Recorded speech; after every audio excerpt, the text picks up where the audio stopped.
Incredibly proud of them, happy for them. Unbelievable fight, unbelievable team in Utah State. To get up off the mat after last week was it was a great thing to see. But as we know in this conference, next one's tough. No matter where it is, who it is, next one's tough. But felt like our defense was the focal point tonight, and it led to a lot of good offensive possessions. And when we do that, we have pretty good days. And when we don't, when we kind of get sped up offensively and take bad shots, it usually hurts our defense. And tonight was, I think, a night where when we watch the film, we're going to be incredibly proud of how much they fought, how locked in they were, how much they played for each other, which you have to do if you're going to beat an unbelievably good team like Utah State. Hey, Coach, I know it's not the best start to the season that you wanted, but how do you use this type of game as motivation going forward? Well, we're gonna enjoy this win a lot.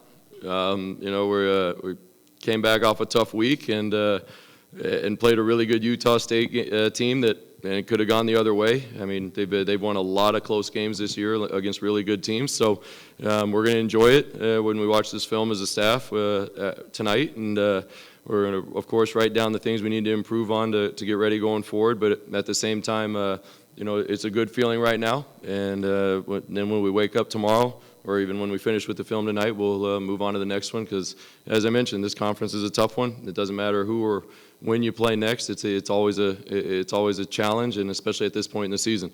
So we got to make sure our legs are ready and our mental approach is just really good going into the next one.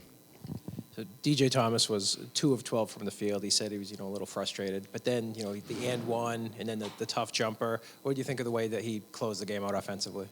Well, I mean, no secret, right? I mean, DJ is going to have the ball in his hands to make game-winning plays, just like we put it in his hands last year. And he's had a lot of really good nights. And tonight's no different. We were 2 of 16 at the half, from 3, and that. My confidence wasn't shaken at all. It's a good shooting group. We got to keep taking good looks, especially when it goes inside out.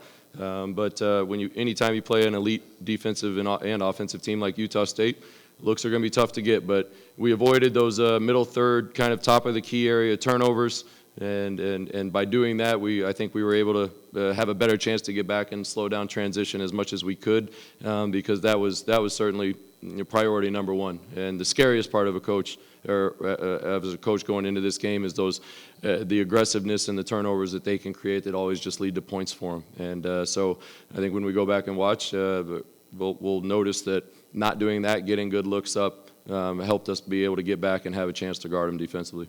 Were you making an emphasis to send guys to the offensive glass to get those second chance points, or were you trying to get back in transition to slow it down? Both. After last week, we just kind of watching the film and talking with the guys, we got to play harder had to play harder on both ends. It just felt like we were just in the middle in a lot of things, and it's not because the guys don't try hard.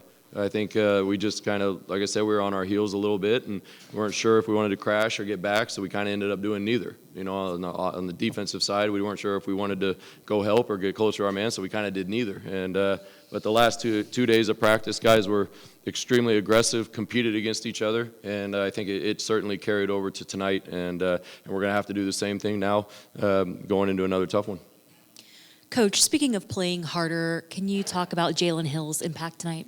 Yeah, I mean, when you got a guy like Jaylen, it's the way Utah State plays defense, mixing it up with zone and man, it can be tough to kind of figure out, especially early. And what that does is kind of gets you to stand or get you to kind of wait, and then you get to your spots, so you're kind of running a kind of late into the clock. And but having a guy like Jaylen that can kind of get in that middle of the floor and make decisions and make plays is something that you really need to have against a zone. And it wasn't just him. Guys made a lot of plays tonight, but he was certainly the one that caught in that area, had the confidence, took on the challenge, really, because they do a really good job of, once it goes in there, kind of digging it out or getting deflections. So being able to have him in there, make decisions, finish at the rim, draw some fouls, was certainly something that proved good for us, and we really needed to have happen to have a chance to win.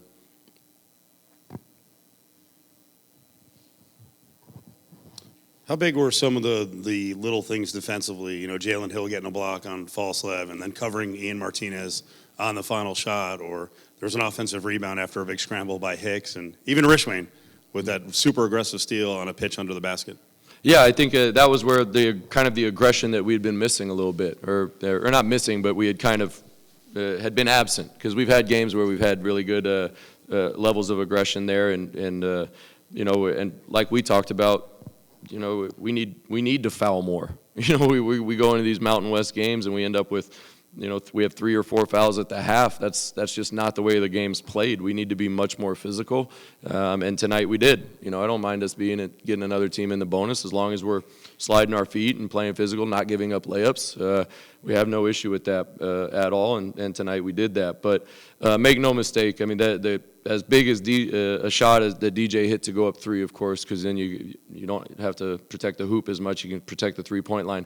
Go back and watch Jaylen Hill. He covers the flare for Martinez, which is really just a setup for him to come back off a screen at the top of the key by Templin, and he top locked it and didn't allow him to come back and catch it, because if you've watched Utah State at all this year, if Martinez had a clean catch, it was going in, and so for him to kind of have that awareness and that recognition to take that kind of clean catch and shoot away and that option away from Martinez at the end of the game, I think was without a doubt the play of the game. Of course, DJ's shot to go up 3 was huge, but just kind of taking that look away, because anytime a team runs out like that when you're down 3 at the end, you know that they have a set that they love, that they don't have to call a timeout to run. They probably haven't run it in the game, and it can really, my heart started beating a little bit faster, because they're in transition, you're trying to get back, you're trying to get matched, and they're running an action where they know exactly what they want to get. So for Jaylen to kind of jump on that top side and take that away, I thought was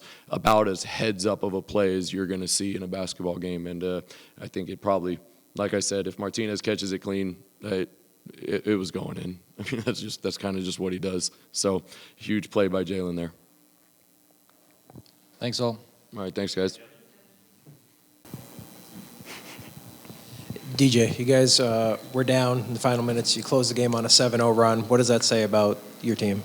I think that just shows how resilient we are. I feel like the last week on our road trip, we didn't show how resilient we were when we got down big early. But I feel like now that we've gotten back on track, I feel like we're in a good space now. You guys came out of a timeout with 30-something seconds left. You had the ball, you dribbled it out, and you hit that shot. Just what was your design on that play? What were you trying to do? And can you take me through that shot?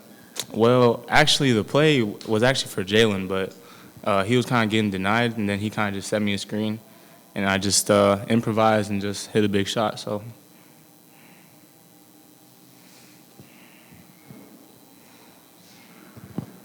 We just saw a video, Coach fired up in the locker room with you guys. Could you just take me through the feeling in there right now? I mean, it's fun, but that's what we got to expect night in. And we just got to keep playing just like that. We got a big game on Saturday against our rival. We feel like our rival. And we got to go in there and do the exact same thing. DJ, do you feel like you set the tone really in the first half with your defense against this team? You basically, held them 20 points short of what they average throughout the season. Was it just your comments as far as the defensive effort for you guys tonight? I mean, obviously my shot today wasn't falling, but I just had to impact the game in a different way. And I just started picking up the ball like full court, just pressuring the ball, putting pressure on them, making them waste time on the clock. But I feel like we just had that intensity from the start. It just started from the week of prep for this game. So I feel like just the way we prepare for this game, we need to prepare for like that every game. Jaylen, we had talked about physicality and really getting into them. One, how did the team respond? And two, what was your approach in the game? Because you look like you turned it up a notch. I mean, for me, it was just, personally, I know I haven't been boarding. The last 2 games, I only had 1. And my mindset, I didn't care if I was scoring. But if I can go in, affect the game, go get 10 boards, 12 boards, or just do other things like that, I'm going to help the team win. And then as a team, I think we took pride in it. I think that's where it started. We took pride in boarding and just hitting. Take us through the final shot attempt. Falslev winds up taking a kind of a bomb. Yeah. You are Martinez. I mean, I kind of knew it was going to come back for him. I mean, their last couple games, they've been in close games. He's been the guy to hit big shots we all saw against Boise. So I figured that if he's going away, the ball's going to come back to him, and I just kind of top blocked it. and he didn't get a shot off. DJ, just talking about this week's prep, yesterday's practice, a lot of intensity. What did you see that was different this week from your guys? Just that feeling of like last week, just losing those games. Because, I mean, honestly, we just didn't have no fight in us on the road, and we want to change that narrative of us. But I just feel like we have so much more like juice, and just our mentality has changed completely. And I feel like we're going to be ready for our road games now. Hey, Jaylen, you guys shot 24% from the three-point line, 60% from the free throw line, and still won the game. What does it say about the resilience of your team to be able to win a basketball game even when you're not shooting at your best? I mean, there's going to be games where we don't make threes. I mean, just like this game. But our defense showed up, and that's the most important thing. Your defense can show up night in, night out, and we got to take pride in that every single game. We can't let teams get in the 70s, 80s, and we believe if we can hold teams to 60s, we're going to win almost every game. Thanks, guys.